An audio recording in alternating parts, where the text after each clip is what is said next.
Hi friends, welcome to my channel Vindhya's kitchen. ఈరోజు నేను చేయబోయే రెసిపీ బెల్లం కుడుములు.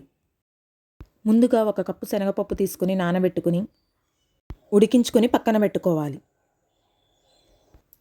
వేరొక బౌల్లో బెల్లం తీసుకొని కొంచెం నీళ్లు పోసుకొని కరిగేంత వరకు స్టవ్ మీద పెట్టుకొని కరిగించుకోవాలి.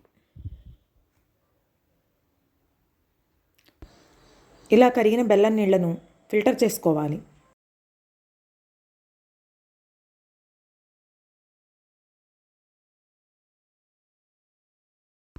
ఇప్పుడు వెడల్పాటి గిన్నె తీసుకుని అందులో బెల్లం నీళ్లు, ఉడకబెట్టిన శనగపప్పు, బియ్యపిండి వేసుకుని బెల్లం నీళ్ళల్లో సరిపోయేంత వరకు పిండి ఉండలా వచ్చేంత వరకు వేసుకుని ఇలా వీడియోలో చూపించిన విధంగా కలుపుకోవాలి.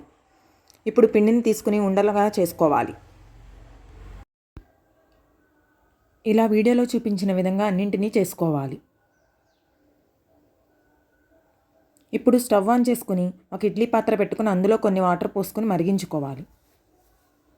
ఇప్పుడు మనం చేసుకున్న కుడుములన్నింటినీ ఇడ్లీ రేకులపై పెట్టుకుని మూత పెట్టుకుని అరగంట సేపు ఆవిరిపై ఉడికించుకోవాలి.